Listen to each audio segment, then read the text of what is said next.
OK, Maureen, how's the buffet looking? Smashing. Ready to go. Chairs out, Alan? Every chair I could find. Had to use a couple of plastic ones from the garden, but what I've done is paint them brown, so they look sort of like the wooden ones now.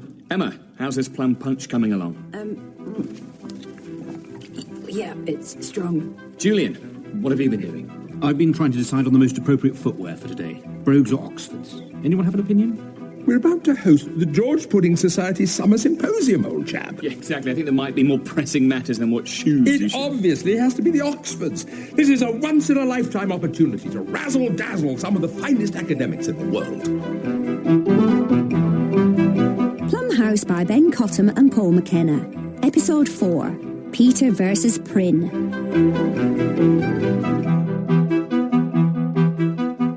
We did host it 3 years ago as well, Peter. I'm not sure it's strictly a once-in-a-lifetime opportunity. That was just a regular summer symposium, Sarah. Emma.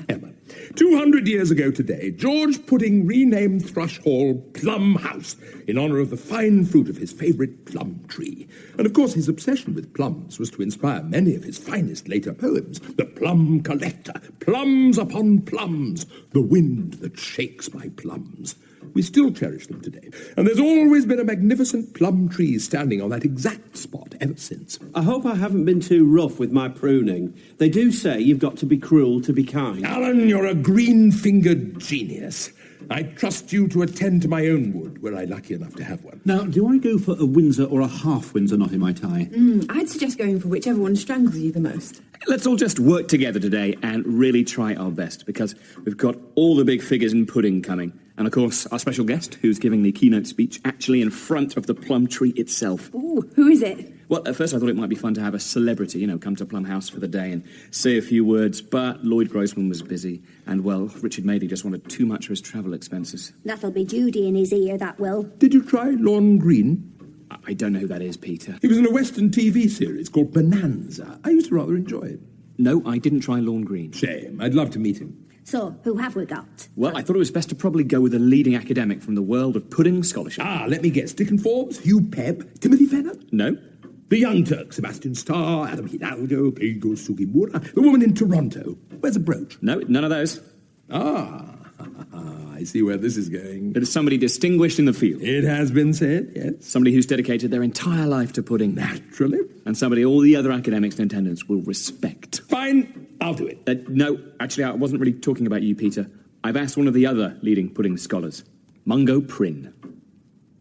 What? Oh, dear. Mungo Prynne? You've invited Mungo Prynne? That no-good, worthless pimple of pomposity? Yes. That prattling Princetonian pygmy? That insults to intelligence? That cretinous coward?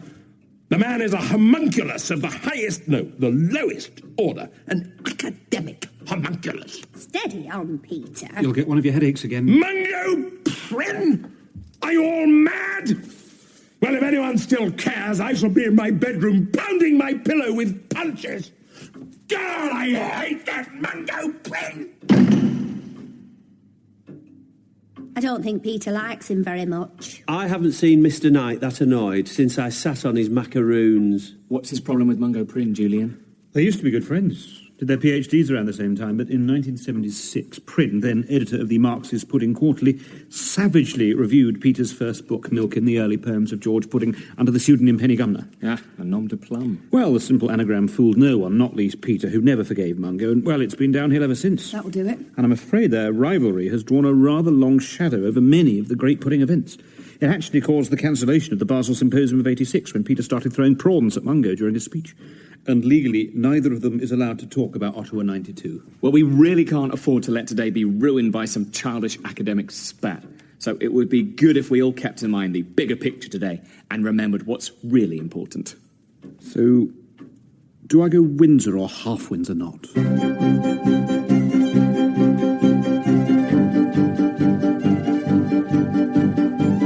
Has Peter still not come down yet? I told him that the guests were starting to arrive, but he didn't want to know. He said he'd been betrayed like blind Polyphemus, whoever that is. Must be some Greek lad he met on holiday. Well, it's time we grew up and came downstairs. Do I need to go and pick anyone up from the station? No, I think most of the guests have driven here, actually, Alan.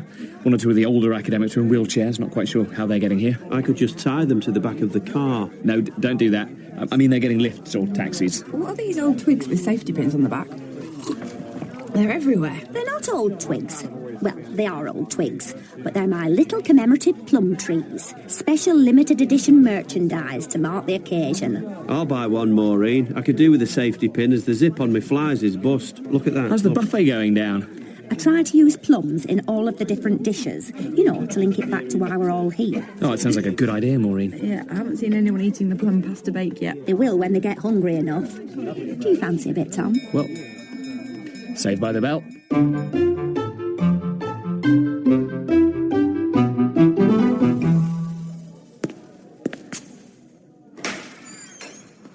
Tom Collyer, I presume. Yes, that's right. You must be Mungo Prynne. Professor Prynne. I must point out I am here in a professional capacity. Professor Prynne, of course. I'm so glad you could make it. I do hope you're not too tired from the flight over from Princeton. With preeminence, Tom, came the realization that I would need to take flights as lesser people take buses.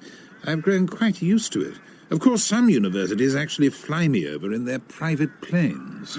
That's very good. That wasn't a joke. You're very fortunate to have me. If it wasn't such an honour to deliver a speech at this special anniversary event, I doubt very much whether I'd be here at all. Well, it's lovely to have you here. Come on in. Plum House, the home of the Grand Master, old G.P. himself. Ah, one can almost smell the greatness. Sorry, that's these urinal cakes. Yep, let's just put them in the gents, Alan, quickly. Oh, I put them in the ladies as well. So, I see this place is still as disastrously run as ever. Well, you know, we are trying. Where is the ringmaster of this dismal circus? You know to whom I'm referring. You mean the curator? Peter Knight. Just so we're clear, I absolutely hate him. Well, I'm sure he's looking forward to seeing you. God, I hate that Mungo Prynne. What to say when I see his loathsome face? Oh, he'll have some remark up his sleeve, no doubt. The man's mind is a hornet's nest. He'll probably come up with some rot like... Peter Knight, as I live and breathe. How terrible you're looking. I've just met the newest sad recruit to your home for lost causes. I do hope Tom made it clear I had nothing to do with your invitation. When I heard you were coming, I was physically sick. He's exaggerating. So, gentlemen, shall we... Not physically sick. Obviously, just felt my stomach turning. You ought to watch that, old boy. I'd hate for you to be unable to enjoy my speech later. I've thrown seafood at you once, Prynne. I might just... Peter, there you are. Keigo Sugimura wants to talk to you about... Professor Prynne. I see you still have your monkey, Peter. If Professor Sugimura would like to talk to a leading pudding scholar, then do inform him I've arrived. Do no such thing, Julian. He's over there. If one of you can talk to him. Yes, I think I'll just go get myself some more plum lasagna. Come on, Mungo. Professor Prynne, I'll show you the buffet. We've also prepared a special display on Pudding's later plum poems. I'm sure the food will be disgusting, and I very much doubt I shall so much as look at your display. Yes, lovely. Happy to have you here. Hey, Mr. Julian, what are you doing? Smoking. No, I know, but I mean, you don't smoke. Have you been in the dining room? I could smoke the entire packet. It'd be less toxic than in there. I'm keeping out of the way. It's not my thing, parties. I couldn't take much more. We're at a demilitarised zone in between Peter and Mungo Prynne that is just about holding. But then someone else arrives and they have to choose which end to go to. It's a lot of fuss for a day about a plum tree. Typical men, hiding. That woman from Toronto, you know, the one wears a brooch, just told me that Peter's told her career's dead in the water. Oh, because she said hello to that Mungo Prynne. God, it's awful in there. Awful boring. They could talk a glass eye to sleep, that lot. Anyway, I brought you this. A bin bag? Your plum costume. Oh, no. Peter said you've got to stick it on. No way. Well, you wore it before, when we had that summer fete a few years back. I was young. I'd just started. We've all made mistakes. I am not dressing up as a plum again. It was too hot. I nearly fainted. St. John Ambulance said there were nought wrong with you, like they always do. Just put it on. Oh, it's a bit dusty. More like a prune. I am not dressing up as a fruit in front of the entire symposium. Prynne turned me down for a PhD, you know. Do you know how embarrassing that would be? Well, your face would be the right colour. Look, if you're not going to wear it, who is? Oh, no. No, no, no. Not my thing, dressing as fruit. Get it on you.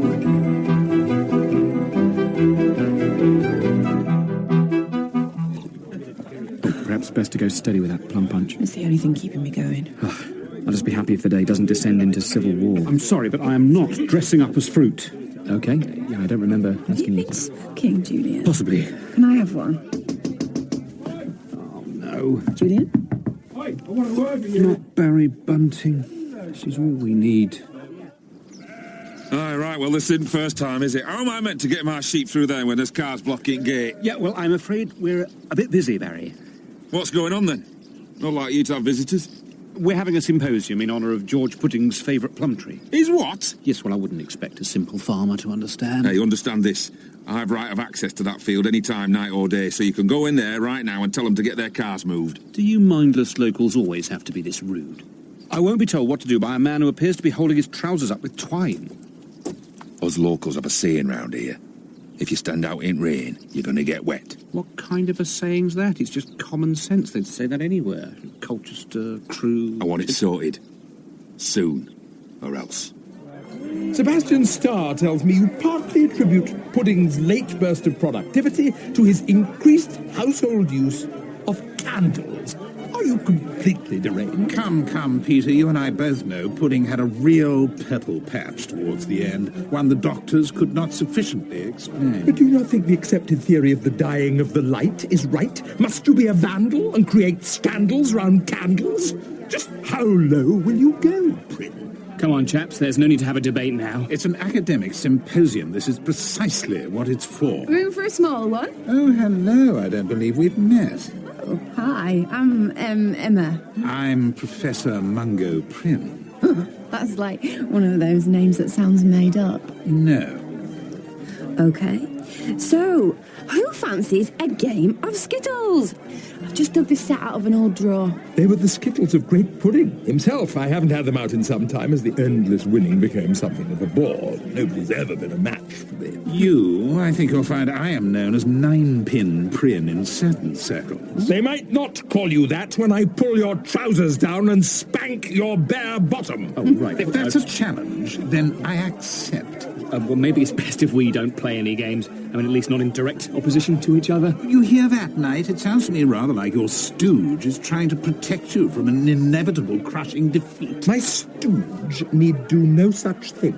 Sorry, could everyone stop referring to me as a stooge? Everybody, follow me. Right. Peter Knight v. Mungo Prynne! Peter Knight v. Mungo Prynne! Peter Knight Yeah, guys, maybe we should all just stay in here, actually, though, guys. In here? Where are they all going? To play Skittles.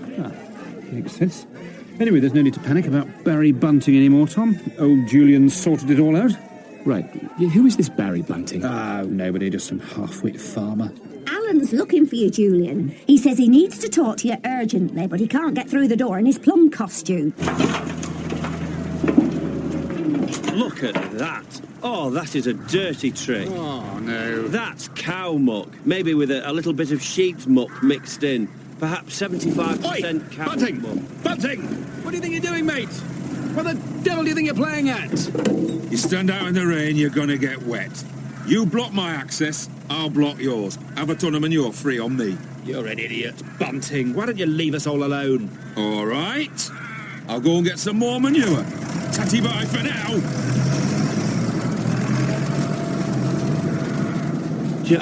I like to think the best of folk, but they are no good, them buntings. Well, don't just stand there, Alan. Go and get your wheelbarrow. Get shoveling. But he's gone for more, and I'm dressed as a plum. Shouldn't we tell Mr. Knight? God, no. He's on with more pressing matters, playing Prynne at Skittles.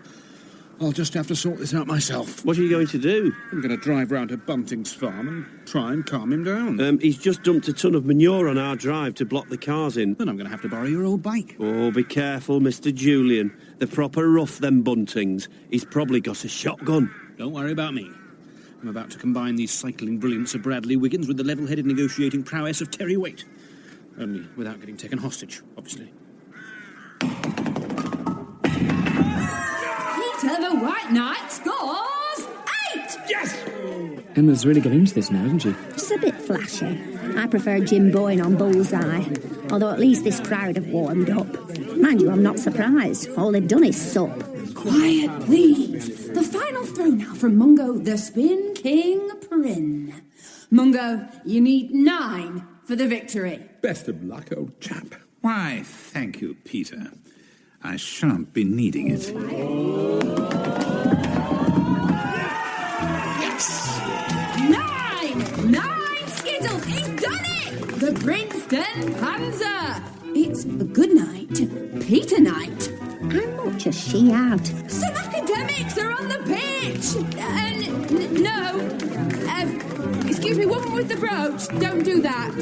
Are we sure that throw's legal? Dignified in defeat as ever, Peter.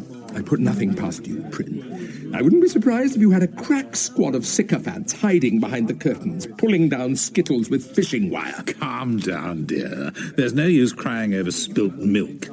That's a reference to my Meisterwerk on the roll of milk in the early work of George Pudding, bitterly savaged by you in 76. As I have stated many times before, I had nothing to do with that review. You'd better take it up with Penny Gumner. Still hiding behind that amateurish anagram after all these years. It sounds to me as if you're clutching at straws following the humiliation of my 9-pin skittling you after a distinguished academic career of doing much the same. I've forgotten more about pudding than you'll ever know. Guys, do you have to disagree on everything? No. Yes.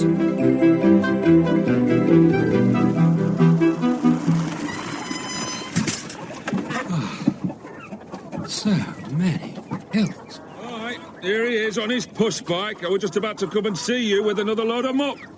I've come here. Look, I'm sorry. Prove me point, have I?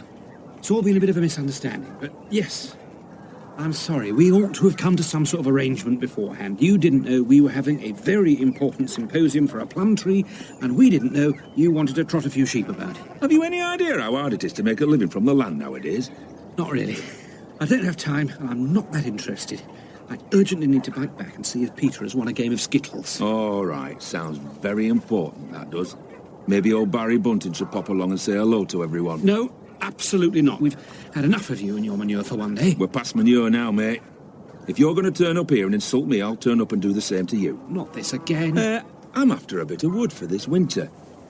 One of your plum trees will do nicely, I'll say. I think you'd find that would be theft. Or vandalism. Probably both. Now, if I were you, I'd hop on your bike and pedal back to Plum House. Tell him old Barry Bunting's on his way. Now, look. I'll finish my brew, and I'll see you in a bit, matey. Barry! Barry! I've also been asked to say that commemorative twigs in honour of the plum tree behind me are still available. Come on, you tight wads. Maureen? Anyway, without further ado, I'll hand you over to Plum House's curator, Peter Knight, who'll introduce our keynote speaker for this most special of anniversaries. Yes, you must be. I've had 10 good years of friendship with Mungo Prynne. Unfortunately, I've known him almost 50 years. I have nothing pleasant to say about him whatsoever. His attendance here today is a travesty, an utter travesty. I wanted the cowboy Lorne Green. Remember him? Anyway, Mungo. Thank you, Peter, for the warm introduction. Takes me right back to your infamous raspberry-blowing speech at Caracas, 87. I remember someone once asking me how many people work at Plum House. I said about half. As we all know, Peter is certainly not one of them. There. Oh, I'm shattered. Oh, I'll sleep tonight. I've shoveled the last of that muck, Mr. Julian. Never mind that. I reckon there must have been a ton at least. Easier said than done when you're wearing a plum costume. Bunting's coming back. But I thought you went to sort it out. Yeah, well, I may have made things ever so slightly worse, but there's no time to explain. I need you to go into the back garden and guard the plum tree at once. Oh, can I take this costume off first? And so I said to the French president, as he made me commandeur des arts et des lettres, you say you may not know much about pudding, but after that meal, let me assure you, you know a great deal about pudding. Of all the honorary degrees I've received... This is torture. What do you think he's on? Russell Harty? Oh, it seems to be going down quite well. You want to go and see Ken Dodd live? Crying. I was actually crying with laughter. Well, for the first 2 hours anyway. He is strangely quite sexy. Ken Dodd? Mungo. If you go for that sort of thing. Stop drinking. God, maybe I have had enough. I can see a giant plum chaining himself to the tree. Is that Alan? Oh, what on earth is he doing? I fear it might be boring somewhat for members of the audience if I enumerated all the countries I've received honorary degrees from, but here goes. Australia, New Zealand... Peter. Ah, Julian, I would say you're just in time for Mungo's load of bungo, but he's been droning on for hours. I've got a bit of bad news. Colombia, Afghanistan... Out with it then. Through absolutely no fault of my own, I was just in Barry Bunting's farmyard. He's gone mad and decided he's going to pull our plum tree down. What? But don't worry, I've got Alan to chain himself to the tree, and crucially, he's dressed as a plum. What have you done? Well, we might have had a little set to over access. Oh, Julian. And just as the border guards were about to open fire, I climbed up out of the sunroof and began reciting some pudding through a megaphone. I could barely believe it when they put down their guns, held one another, and wept. The other dictator whose downfall I inadvertently secured through romantic poetry was... What the words? What's going on? Oh, no. Oh, I don't believe this. Dogs of Alcibiades, I'll be blown. He's heading straight for the plum tree. This is an outrage. How dare some yokel interrupt my speech? Right, you better get away from that tree. I'm pulling it down. No, don't do that. Why are you dressed as a prune? I'm a plum. You can say that again. That tree's coming down whether you're attached to it or not. Wait, Barry, come on now. I know you're Julie. If you promise to calm down, I'll give you one of these for free. It's a commemorative pudding plum tree. That is just some old twig stuck together with a safety pin. You cheeky. I've always hated you, Barry Bunting. Why don't you relax and have some of the... Oh, no, sorry, I've drunk it all. Why are you doing this, Barry? Because I'm fed up with a lot of you. You've got no respect for your neighbours, have you? Thinking you can block my gates, and he's the worst. That posh clown over there. Don't point fingers, Barry. Didn't your mother ever teach you it was rude? No, probably too busy with her head up a cow. Right, that's it. Oh, God, he's going to hit me. Please, somebody, protect me. Julian? He's fainted. Don't worry, that's always happening. It's like a defence mechanism. What is the meaning of all this? Bringing that mechanical monstrosity onto pudding property? Have you no respect? Who are you, anyway? Look, I've lived next to you for 47 years, man. We have neighbours? Oh, what a surprise. Peter not noticing something. I'm already having a discussion with one imbecile. I don't need another. Who are you calling an imbecile? Oh! I'm being attacked by a local! Somebody call the constabulary! I'm strangely enjoying this. I haven't been manhandled like this in a... Barry, please, you shouldn't grab him, however annoying he can be. Oh, yeah, or what? Oh! Flippin' heck. Now let that be a lesson to you. He's hit him. Mongo's hit him. Prynne packs a punch. Barry Bunting buckles. Oh, don't start that again. Who the hell are you? I'm Mungo Prynne, preeminent pudding scholar, academic extraordinaire, and I'm also the man whose beautifully structured speech you callously interrupted with that terrible tractor. Now I suggest you get back in it and drive away before I strike you one again. You're all mad! This isn't the last you'll see of Barry Bunting.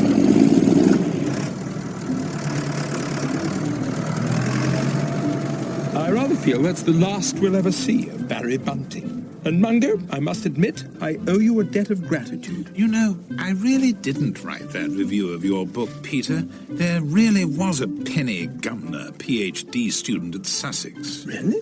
I mean, really? Honestly? Yes. Well, I never. I'm very sorry, Mungo. Well, maybe this is a good time for us all to get back to business. Hear the rest of Professor Prynne's speech? I know I'd like to hear the rest of it. I'll be damned if I wouldn't as well. Come on, chaps, come on. I'll knock us up some more punch. You'll have a sore head on you tomorrow.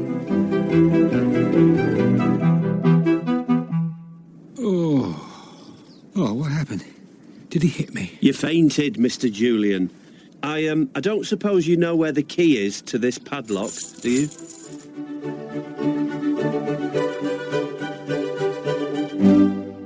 Can I just start the meeting by saying a big thank you and well done to everyone for yesterday. I think, on the whole, after one or two shaky moments, it was a great success.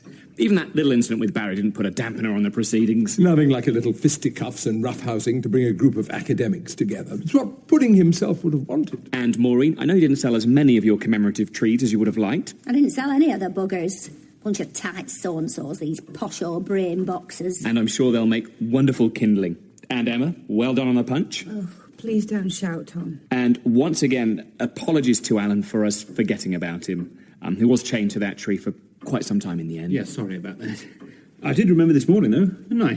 Came and set you free. It was the best night's sleep I've had in years. The padding moulds to the shape of your back. Yes, and thank you, Julian, for all you did yesterday. Not quite sure what it was that you did, but thanks anyway, I guess. I cycled to a farm and ruined my Oxfords. And most of all, it was nice that I finally managed to bury the hatchet with old Mungo. You know, he's not such a bad lad after all. I think he's just a little misunderstood. Aren't we all?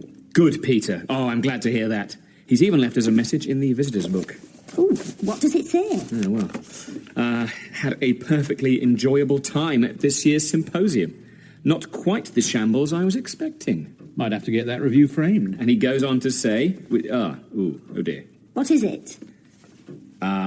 It just says, and if Peter Knight wants to beat me at Skittles next year, he should spend more time practicing and less time coming up with his widely discredited theories on pudding. Signed, Mungo Prynne, a.k.a. your old friend, Penny Gumner.